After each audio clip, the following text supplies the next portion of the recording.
안녕하세요.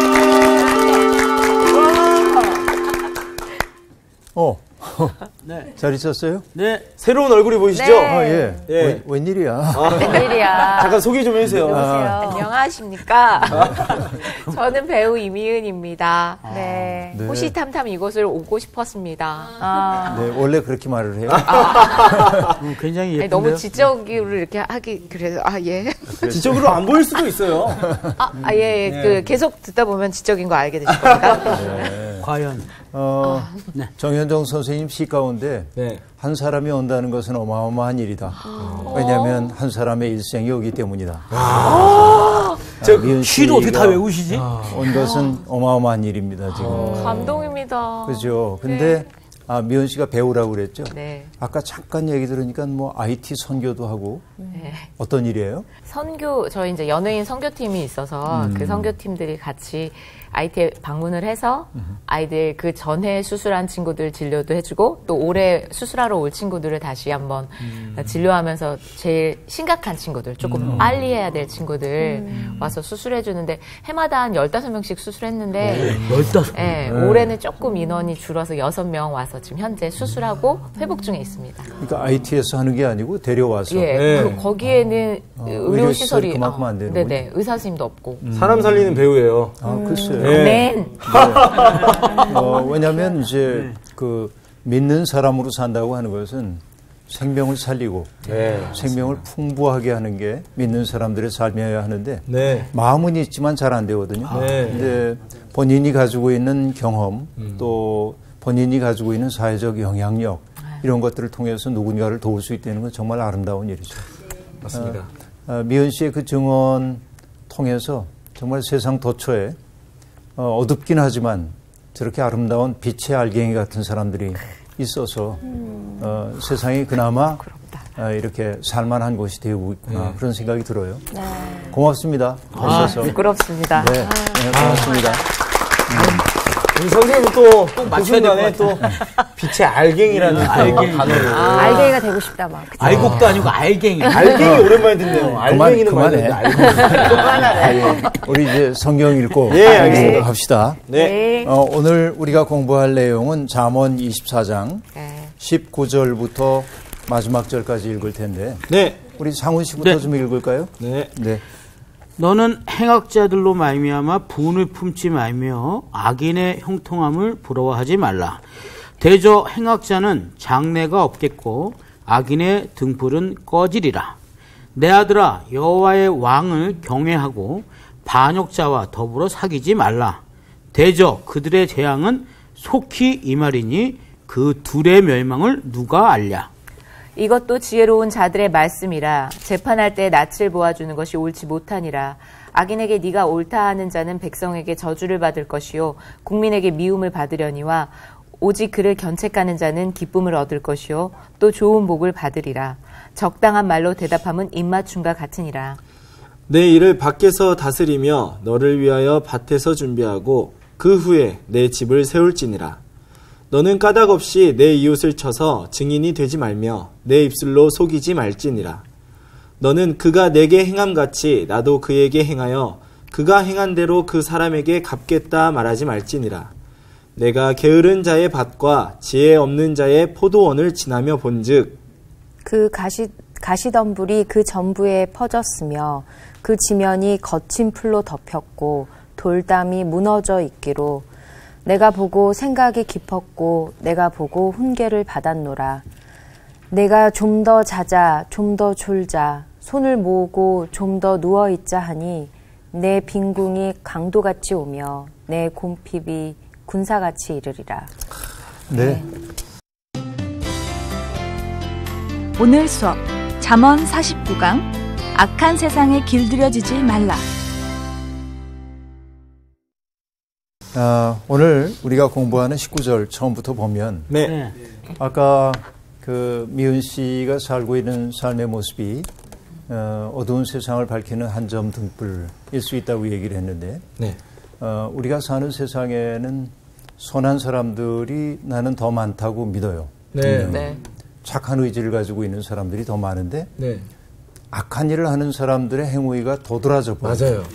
맞아요. 그들이 만들어내는 나쁜 영향력이 더 크기 때문에 네. 세상은 악인이 더 많은 것처럼 보여요. 네. 그러나 그렇게 생각하면 우울해지죠. 네. 그러나 꼭 그렇지는 않다. 네. 이게 우리들의 확신인데 네. 오늘 이 19절의 말씀을 보면 너는 행악자들로 말미암아 분을 품지 말며 악인의 형통함을 부러워하지 말라. 대저 행악자는 장래가 없겠고 악인의 등불은 꺼지리라 하는 이 구절을 우리들이 봅니다. 악인들이 횡행하는 쇠퇴를 보면 참 속상하죠. 세상에 희망이 있나? 우린 그렇게 얘기합니다. 에덴 동산 이후에 시간 속을 바장이며 살고 있는 사람들의 보편적 정서는 불안입니다. 그렇죠. 늘 불안해요.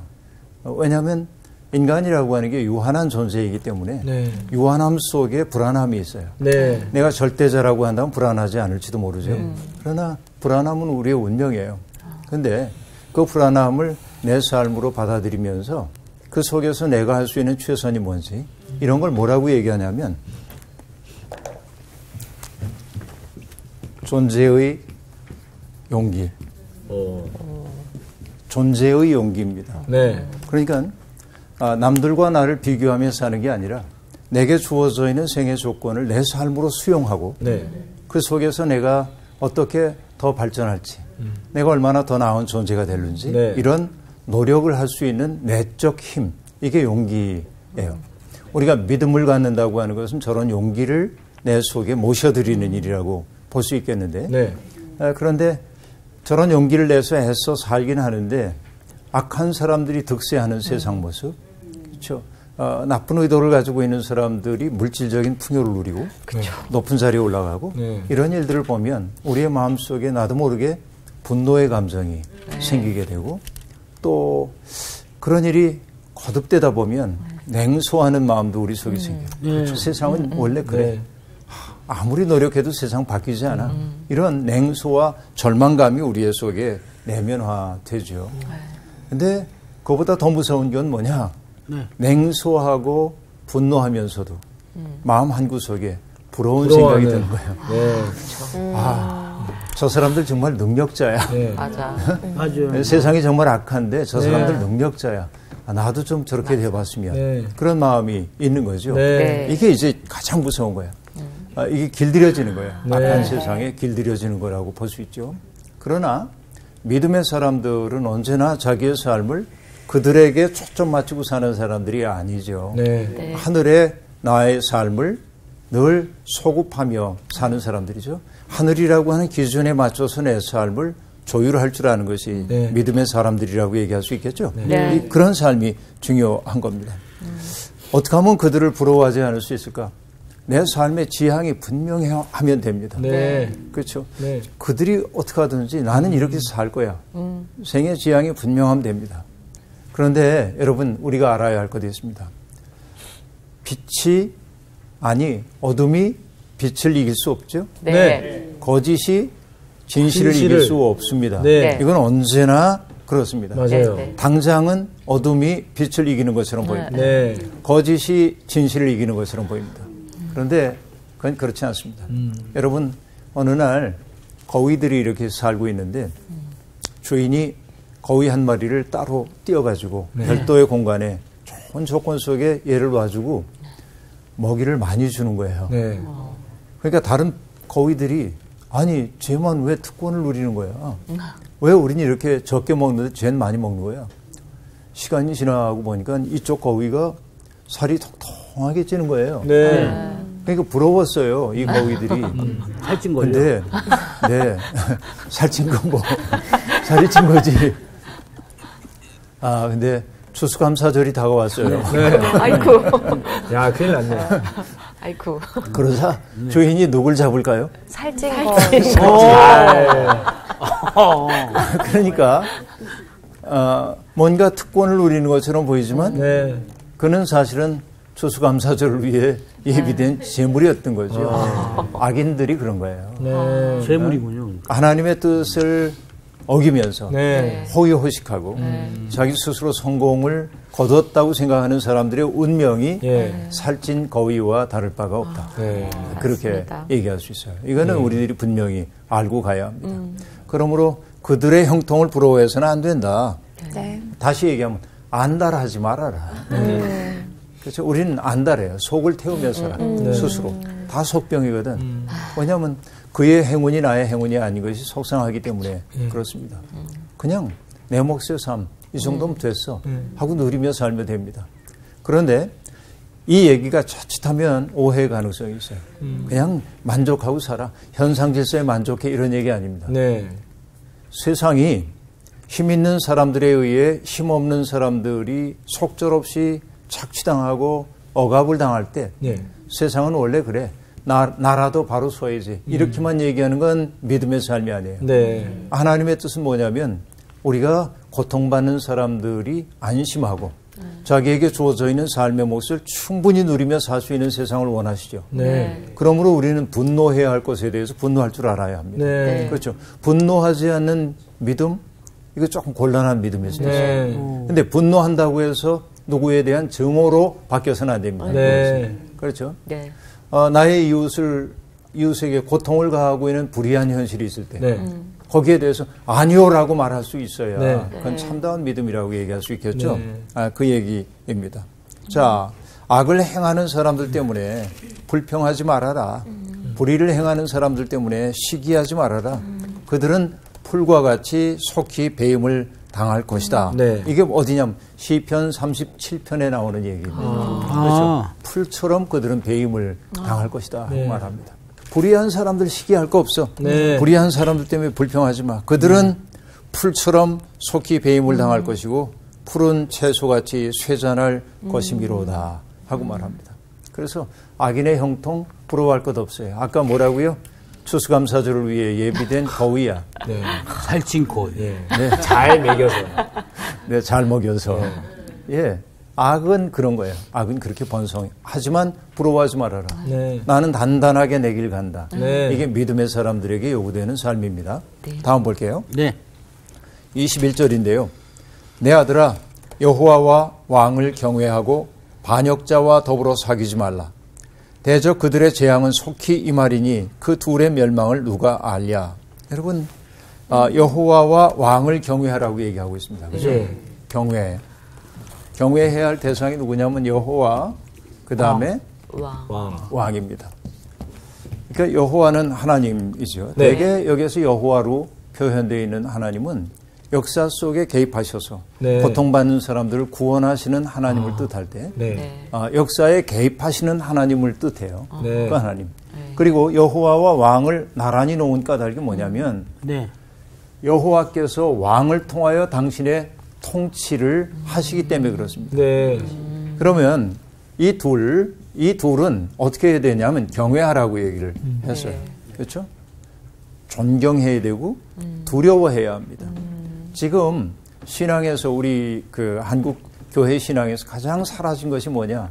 하나님에 대한 두려움. 네. 하나님을 두려워하지 않아요. 나쁜 짓을 하면서도. 경외해야 합니다. 그렇죠? 그런데 이 왕은 여호와와 나란히 얘기되고 있는데 이 왕이라고 하는 존재가 해야 할 일은 결국 뭘까요? 하나님의 통치를 지상에서 대행해야 합니다. 네. 네. 맞습니다. 그렇죠. 네. 그러면 하나님의 통치는 어떤 방식으로 일어나죠? 아까 얘기한 대로 얘기하자면 하나님은 생명을 풍요롭게 하는 것이 하나님의 일이에요. 네. 네. 억압받았던 생명들을 일으켜 세우고 그들이 살 권리를 회복시켜줘요. 네. 그래서 결국 뭘 만드냐면 샬롬의 세상 만드는 거죠. 평화의 세상을 만들어요. 네. 이게 여호와가 꿈꾸고 있는 세상의 모습입니다. 그러면 지상의 권력자로 세움을 입은 왕이 해야 할 일은 뭐냐? 그 지경에 살고 있는 사람들의 생명이 풍부하도록 해줘야 합니다. 네. 다시 얘기하면 기 펴지 못하고 살고 있는 사람들은 길을 좀 북돋아 줘야 그렇죠. 합니다. 그렇죠. 예. 그래서 내가 힘이 좋다고 해가지고 다른 사람 함부로 억압하는 사람들의 억압하는 그 힘을 좀 뺏기도 해야 합니다. 네. 네. 근데 거꾸로이면 안 되죠. 그렇죠. 왕이 하는 일이. 그렇죠. 이 바닥에 있는 사람들을 무시하고 네. 이 사람들만 자꾸 키워주면 네. 왕은 여호와의 통치를 거역하는 거라고 그렇죠. 얘기할 수 있겠죠. 그래요. 그러니까 그런 왕은 경외해 마땅합니다. 그러나 여기 뭐라고 얘기를 했냐면 반역자와 사귀지 말아라 하고 말합니다.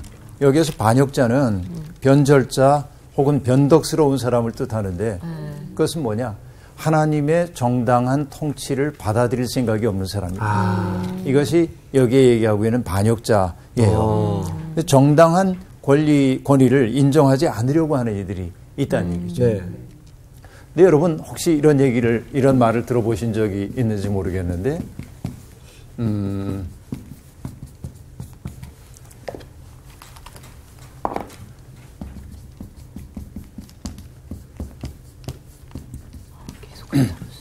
이건 무슨 자냐면 누자입니다.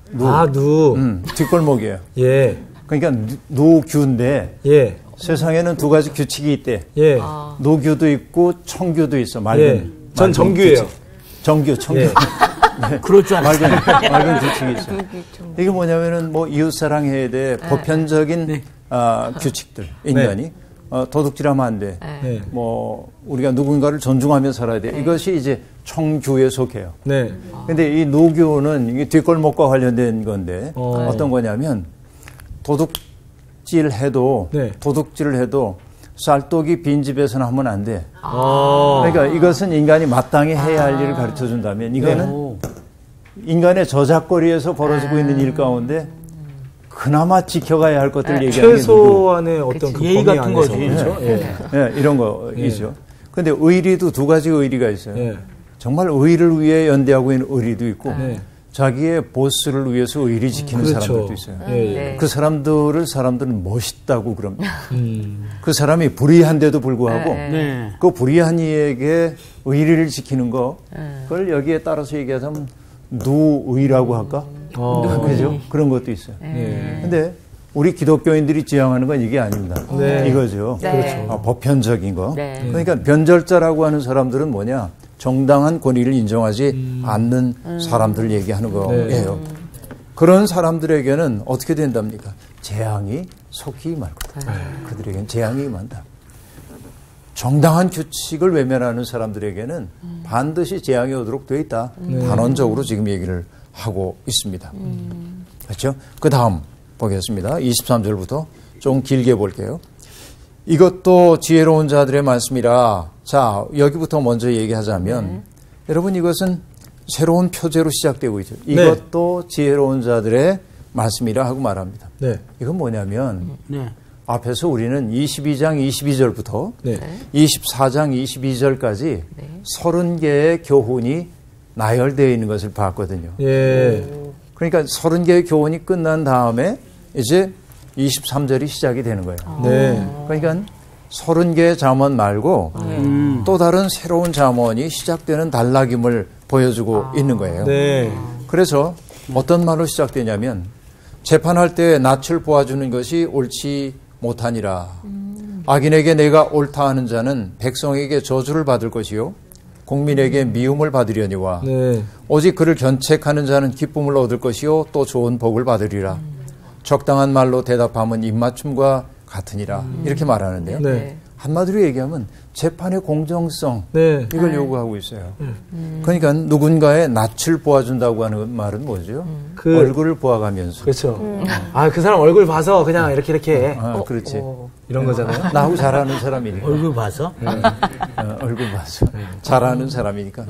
그러니까 이게 문제이죠.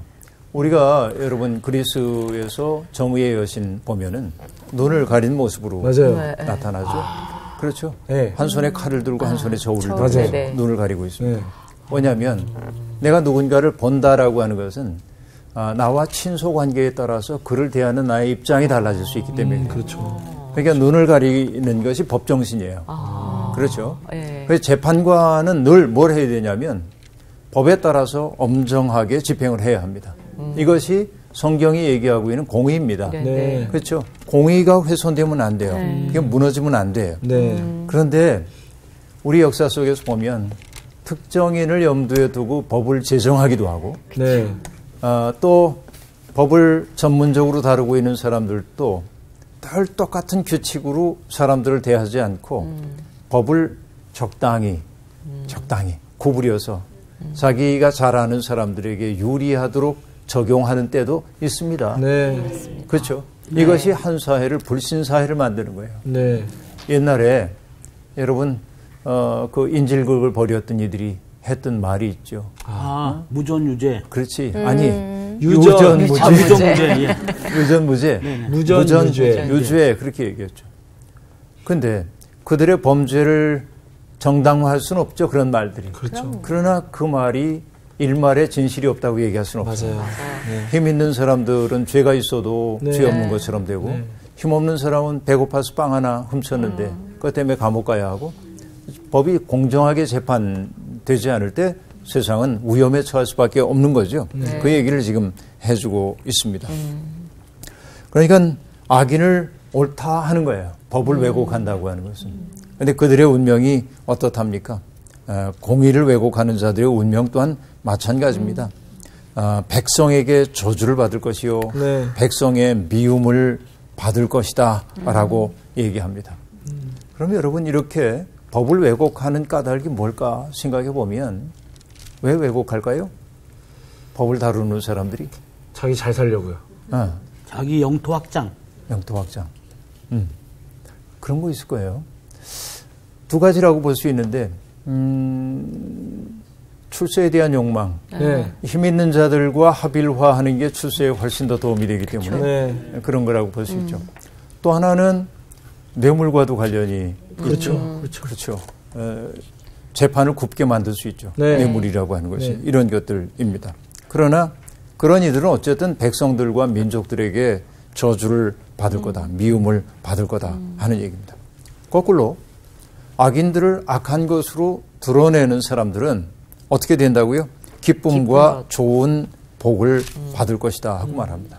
저주와 미움이 여기에 대조되고 있는 네. 것을 네. 알 수 있습니다. 그죠? 네. 그 다음에 적당한 말로 대답하면 입맞춤과 같으니라. 입맞춤이란 말이 나오네요. 여기. 그죠? 네. 적절한 말은 시의적절한 말이죠. 올바른 법적 판단은 우정의 입맞춤과 같다 하는 그런 말인데 여러분 그리스의 철학가 가운데 아리스토텔레스라는 사람이 있었어요. 다 네. 아시죠? 네, 잘 알고 있습니다. 아는 사람이죠. 네. 다행히. 사람이. 그분이 썼던 책 가운데 니코마코스 윤리학이라는 책이 있습니다. 모르겠다. 그렇지. 그때는 하면 되는 거예요. 그 책이 있어요. 그렇죠. 니코마코스 윤리학. 그 책은 뭐냐면 그리스인들의 이상이 있는데 어떤 이상이냐면은 탁월한 존재가 되는 거예요. 네. 어떤 분야에서든지 그들이 생각하는 탁월함이라고 하는 것을 그들은 아레테라고 얘기하는데 네. 아레테? 아레테 아르테. 탁월함입니다. 네. 많이 봤는데. 그러니까 내가 그림을 그리는 사람이면 그림을 정말 잘 그리면 탁월한 거죠. 네. 운동 선수들이 운동을 하는데 아주 잘하면 탁월한 거죠. 네. 그래서 마치 공부라고 하는 게 중국말로는 쿵푸라고 읽는데 네. 쿵푸 그죠? 네, 쿵푸. 쿵푸는 우리가 늘 떠오르는 게 뭐예요? 네. 무술. 중국 무술. 무술이죠. 네. 팬더도 떠오르는. 그러니까 정말 네. 중국 무술을 하는 걸 보면 물 흐르듯 맞아요. 그 동작들이 부드럽게. 아름답습니다. 예. 그걸 보면은 사람들이 와 정말 대단하다. 근데 그렇게 물 흐르듯 자연스러울 때 사람들이 뭐라고 얘기하냐면 공부가 됐네 그러는 거예요. 그게 공부가 됐다는 건 그런 거예요. 저 사람 공부가 좀 됐네. 그렇죠. 이게 공부입니다. 예. 공부한다는 건 그런 거예요. 탁월한 존재가 돼야 돼. 근데 어떤 탁월한 존재가 돼야 하냐면 어떤 사람이 탁월한 존재냐면 절제, 용기, 온화함 이런 것들을 가진 사람이 탁월한 존재야. 네. 아리스토텔레스가 볼 때는 그러면 어떻게 해야 절제할 수 있고 어떻게 해야 용기를 갖고 온화함을 유지할 수 있을까? 그가 내세우고 있는 하나의 길이 있습니다. 이걸 뭐라고 하냐면 중용. 그래, 중용. 중용. 우리 그 사수삼경 가운데도 중용이 있지만 네. 이 아리스토텔레스도 중용이란 말을 쓴 게 아니고 번역어가 중용인데 예. 그러니까 과하지도 않고 모자라지도 않은 상태. 적당한 거. 그렇죠. 그러니까 적당히 살라는 얘기가 아니고 예. 필요에 따라서 예를 들어서 지금 여기에 이제 우리가 빵이 두 개밖에 없는데 예. 네 사람이야 여기에 예. 패널들이 다 배가 고파요. 예. 그러면 빵을 반씩 나눠 먹는 게 어중간한 중간이죠. 네. 그렇죠. 근데 미은 씨가 이틀을 굶었어요. 많이 굶었는데. 근데 상훈 씨는 아팠구나. 오늘 아침에도 삼겹살을 먹고 나왔어요. 어이구, 상훈이가 잘 먹고 나왔네. 그럼 빵은 먹어야 되겠네, 꼭. 예. 그러면 빵을 나눌 때 중용의 길을 간다고 하는 건 뭐냐면 4분의 1로 딱 나눠가지고 나눠 먹는 게 중용이 아니라 네. 배고픈 미은 씨가 더 많이 먹을 수 있도록 배려해주고 상훈 씨가 내 몫은 없어도 괜찮아 라고 말하는 게 중용이에요. 그렇죠. 그러니까 어중간한 예. 중간이 아니라 예. 경우에 맞는 균형 예. 이런 것들이죠. 예. 이게 넘치지도 않는 것이고 모자라지도 않는 네. 것이라고 볼 수 있어요. 그렇죠. 그러니까 그렇게 시의적절한 말이라고 하는 것은 예. 어떤 말은 굉장히 좋은 말이나 네. 때와 장소를 가리지 못했기 때문에 문제가 되는 말도 있습니다. 그렇죠. 네. 그렇죠. 네. 그래서 때에 적절한 어떤 말이라고 하는 거 이것은 사람들에게 굉장히 큰 선물이 되죠. 생명을 살리죠. 그래서 그걸 뭐라고 얘기하냐면 입맞춤과 같다. 입맞춤 달콤하죠. 네. 상훈 씨만 대답했어요. 안 해봤어? 달콤해요. 그만. 거기까지. 절제하세요. 네. 진행해야지. 네, 27절. 그 다음에 내 일을 밖에서 다스리며 너를 위하여 밭에서 준비하고 그 후에 내 집을 세울지니라. 이 말 좀 이해하기 어려운 말입니다. 무슨 얘기일까요? 이게 새 번역은 이 대목을 이렇게 번역합니다. 바깥 일을 다 해놓고 내 밭일을 다 살핀 다음에 내 가정을 세워라. 그럽니다. 좀 이상하죠? 그러게요. 원래 가정을 먼저 좀 이렇게. 우린 뭐라고 해? 가화만사서 네. 집집마다 그런 거 많이 써있죠. 네. 수신제가 치국평천하. 그렇지. 네. 그래. 이거 아는 거 몇 개 없는데 이거 자주 써먹네요, 제가. 그렇죠. 네. 수신한 다음에 제거하고 네. 치국평천하. 근데 그건 시간적 순서는 아니에요. 네. 이건 논리적 순서일 뿐입니다. 그러니까 함께 가야 하는데 작은 일부터 충실하라. 이것이 이제 대학에 나오는 8.5 가운데 일부인데 그것이 네. 겸손해지네요. 네. 어쨌든 여긴 정반대의 얘기처럼 보여지기도 네. 합니다. 근데 어떤 얘기냐면 아주 현실적인 교훈을 주고 있는 거예요. 가정을 일구기 전에 네. 내가 생활의 기반을 다 까놔야 그 가정이 온전히 설 거 아니냐. 그런 근데 얘기. 그것도 참 맞는 말이네요. 그것도 맞는 말이죠. 근데 이런 이야기들이 이 시대에 조금 좀 힘들어요. 예. 왜 힘드냐면 젊은이들. 예. 젊은이들이 요즘 뭐 3포 시대니 5포 시대니 N포 시대니 그런 말들 네, 하잖아요. 네. 그렇죠. 뭐냐면 어렵게 대학에 들어갔어요. 네. 금수저를 물고 태어난 사람들이야 걱정 없지만 예. 그렇지 못한 사람들은 학자금 대출 받고 네. 아르바이트하고 근근히 지나가는데 대학의 문을 나서는 순간 빚쟁입니다. 갚아야 할 빚이 쌓여 있는 거죠. 네. 그래서 취직도 잘 안 돼. 어려움을 겪어요. 네. 그래서 연애, 결혼, 출산, 그렇죠? 직장만, 인간관계 이런 것들을 포기하며 살 수밖에 없는 상황. 네. 이것이 오늘을 살고 있는 젊은이들의 슬픔이죠. 네. 그렇죠. 그러니까 우리 같이 좀 나이 든 사람이 우리 때도 그랬어. 근데 뭐 젊은 놈들이 이렇게 그 엄살을 하고 그래. 지금 연기하시는 거군요. 내 연기를 좀 해보는 거예요. 네. 여러분 그러면 젊은 친구들은 재수 없다 그래요. 왜냐하면 각 시대마다 자기 시대의 고통과 아픔이 있어요. 맞습니다. 그것은 누군가가 대신해 줄 수 없는 아픔들입니다. 우리가 젊었을 때보다 요즘의 젊은이들이 사는 게 훨씬 더 어려워졌어요. 팍팍해지고. 물질적인 조건도 어렵지만 예. 그보다 더 어려운 것은 인생의 목표 정하기가 참 어려운 시대에 살고 있기 때문에 그렇습니다. 그러니까 이 오늘 우리의 현실을 보면 내가 제일 안타까워하는 건 뭐냐. 네. 젊은이들 힘든 거는 다 이해를 합니다. 그런데 힘들다라고 하는 그 말 속에 담겨 있는 것은 단일한 목표가 있는 거야. 네. 내가 이런 목표를 향해 행복이라고 하는 게 여기에 있는데 행복으로 가는 길이 하나야. 예. 왜냐하면 돈 많이 벌고 그리고 뭐 일단 돈이죠. 출세해야 되는 거예요. 출세. 돈. 이것이 행복을 우리에게 가져다 준다고 생각을 합니다. 사실은 우리 사회의 작동 원리를 제가 분석해 보여드릴 시간은 없지만 지금 사실은 돈이 있고 출세하면 잘 나갑니다. 맞아요. 행복에 접근할 것처럼 보입니다. 네. 그러나 행복에 접근하는 길이 이 길만이 아니거든요. 이 길도 맞아요. 있거든. 네. 이 길도 맞습니다. 있고. 네, 네. 맞아요. 그건 뭐냐? 난 돈은 좀 없어. 그런데 난 행복해. 네. 이렇게 말해요. 여러분 가끔 외국의 가난한 나라의 여행지에 누군가 네. 찾아가서 그 여행지를 보여주는 이야기들이 나옵니다. 바다에 나가가지고 고기를 잡는 사람들이 그물을 던졌는데 아무것도 안 잡힌 거야. 그들이 뭐라고 얘기하냐면 괜찮아요. 또 내일은 또 잡을 수 있겠죠. 네. 그냥 이 생활에 만족합니다. 그죠? 네. 행복을 구성하는 다양한 방법들이 있어요. 네. 네. 그런데 이것만이 행복의 길이라고 세상은 우리를 속이고 있단 말이지. 맞아요. 그렇죠. 네. 네. 그래서 다른 삶을 상상할 수 있어야 돼. 다른 삶. 네. 다른 삶이 가능해. 그렇죠. 그러니까 나는 뭐 돈 많이 벌지 못하지만 내가 좋아하는 풀들, 꽃들 바라보는 게 내 인생의 행복이야. 그렇죠.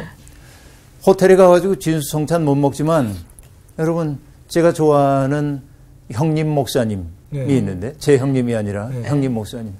그 목사님은 사모님과 더불어서 뭘 잡수고 사냐면 풀 뜯어가지고 드시는데 예. 잡초. 잡초를요? 네, 잡초 레시피라는 책도 썼습니다. 오. 그냥 집 옆에 돋아나는 잡초 뜯어다가 그거로 맛있게 인생 사는 거예요. 오. 돈 많이 없지만 행복합니다. 그분들이.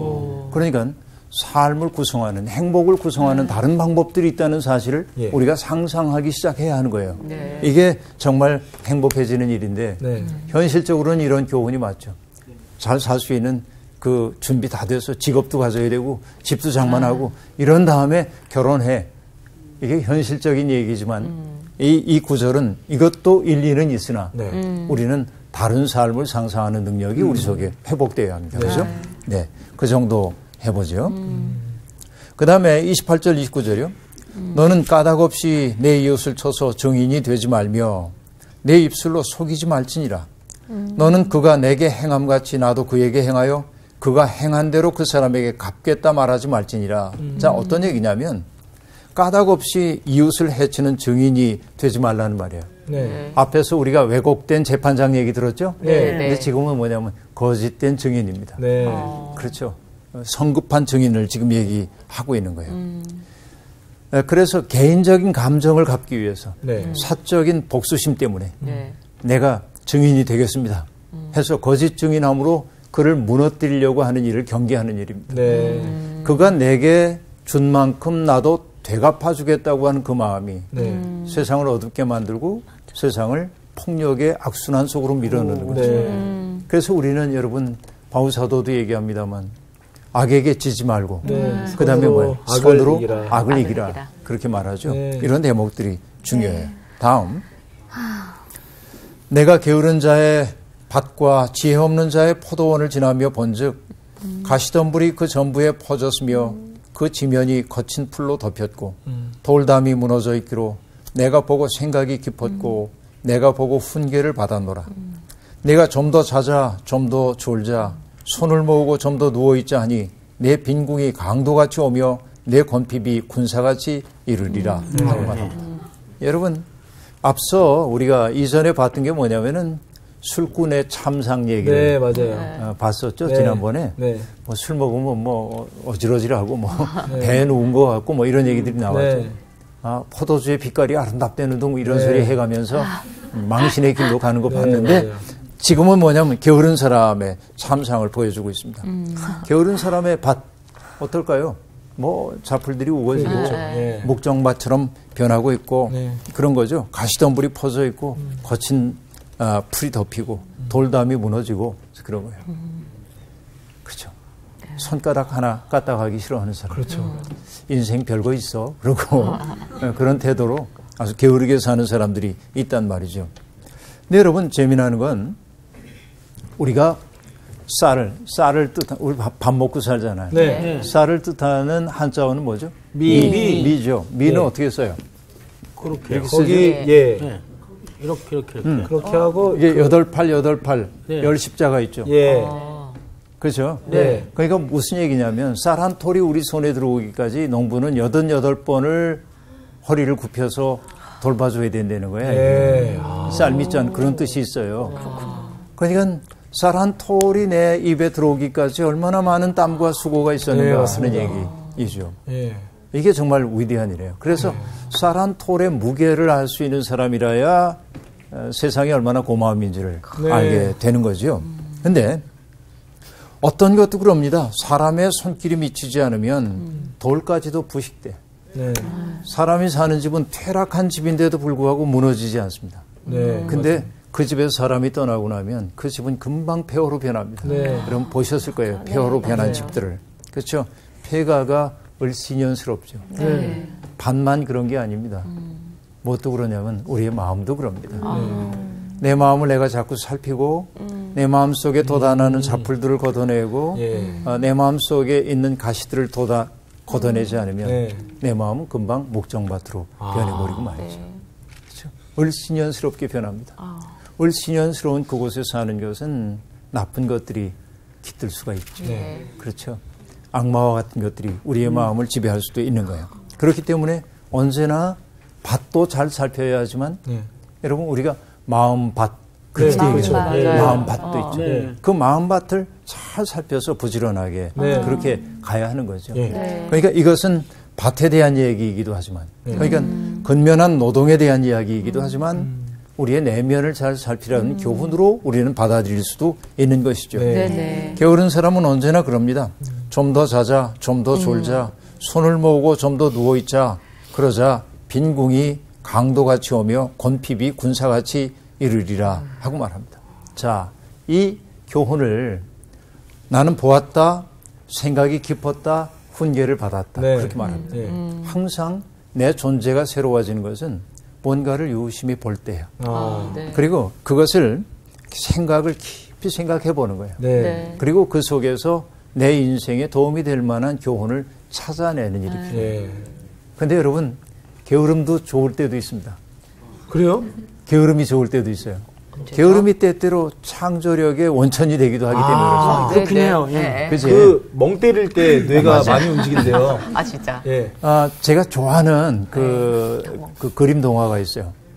레오 리오니라고 하는 사람의 프레드릭이라고 하는 그림 동화입니다. 헛간이 있고 그 돌담이 있는데 돌담 사이에 살고 있는 쥐들이 있었어요. 얘들은 겨울을 대비하기 위해서 열심히 나달들을 모읍니다. 근데 프레드릭은 일을 안 해. 가만히 있어요. 그러니까 얘기해요. 프레드릭, 넌 지금 뭐 일 안 하고 뭐 하는 거야? 나는 겨울을 대비해서 햇살을 모으는 중이야. 다른 이 쥐들이 막 열심히 뭘 하는데 또 어느 날 보니까 또 멍하니 있어요. 프레드릭, 너 뭐 하는 거야? 겨울을 대비해서 색깔을 모으는 거야. 말은 잘하네. 낭만적이야. 이게 막 겨울이 다가오는데도 프레드릭이 멍하니 졸고 있는 것처럼 보여요. 프레드릭, 너 조는 거지? 아니야, 조는 게 아니라 겨울을 대비해서 이야기를 모으고 있는 중이야. 겨울이 왔어. 겨울이 왔어. 그러니까 다 굴 속에서 추위에 이렇게 덜덜 떨며 있는데 프레드릭 얘기 좀 해봐. 그러니까 프레드릭이 얘기를 풀어놓자 햇살이 다 그 속에 느껴지고 햇살 모았잖아. 그리고 프레드릭이 봄 얘기를 하자 색깔들이 쫙 드러나는 것 같고 프레드릭의 이야기를 들려주자 세상이 따사롭게 변하는 거야. 그 얘기를 듣고 생쥐가 얘기합니다. 프레드릭, 넌 시인이야. 그래서 프레드릭이 얘기합니다. 나도 알아. 귀여워. 여러분 이게 이제 아주 아름다운 동화이죠. 저는 이 책을 굉장히 좋아해요. 이런 게으름도 있어요. 때때로 이렇게 게으른 사람들이 있어야 세상은 근사해집니다. 그러나 내 마음이 목정밭으로 변하도록 버려둬서는 안 된다. 세상이 제 아무리 악하다고 해도 악에 길들여져서 적당히 악하고 더불어 사는 일은 막아야 하고 그렇죠? 악인의 길이라고 하는 건 아까 얘기한 대로 추수감사절을 위해 살찌워지는 거위의 운명과 다를 바 없다. 우리는 단단하게 내게 주어져 있는 인생의 길 빛의 사역자로 그렇죠? 두벅두벅 나가야 하겠죠. 오늘 수업 여기까지 할게요. 고맙습니다, 여러분. 감사합니다.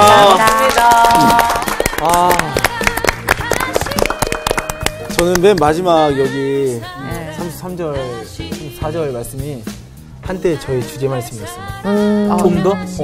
너무 자고 싶고. 너무 힘드니까. 진짜 제 모습이면 좀 더 자자. 맞아. 조금만 더 좁게. 그래서 손을 이렇게 모으면서 자잖아요. 너무 내 모습을 그대로 써놓은 거예요. 맞아. 야, 이러면 안 되는데. 근데 오늘 또 마음밭을 다시 잘 가꿔야 된다라는 말씀 드리니까 그래, 진짜 내 마음을 지키는 게 정말 참 중요한 일이겠구나라는 생각을 참 많이 하게 되네요. 나는 이렇게 아까 우리 프레들리 그 생강의 반전 굉장히 참 중요하다고 생각해요. 아까도 살찐 거위 얘기했지만 사실 찔리는 마음이 있었어. 하지만 하나님이 나를 그렇게 살찌워서 나를 갖다가 일을 시키기 위해서 나를 갖다가 잡으시는 거야. 그럼 난 기꺼이 주님의 일을 하겠다는 거지. 네. 하나님께 사로 그렇죠. 비셨다는 거잖아요. 그렇지. 말이 안 나와요. 네, 저는 저 존재의 용기가 눈물이 핑 돌았어요. 요새 저것에 대해서 되게 생각하고 있었는데 존재의 용기 깊이 생각하고 계시네요. 네. 역시 우리 미은 누나는 오늘 어떤 걸 느끼셨어요? 저는 이렇게 세상과 비교하지 않고 내 안에 방향을 가지고 그 그리스 철학이긴 하지만 그 탁월함을 붙잡는 게 하나님의 자녀로서 조금 잘 가는 길이 아닐까. 올바른 방향을 딱 정하는 거. 네. 그렇구나. 그럼 저희가 또 느낀 대로 또 살러 가야죠. 네. 그럴까? 그럼 세상으로 갑시다. 거의 한번 잡자. 네, 탁월하게. 거의 한번 잡으러 가야지.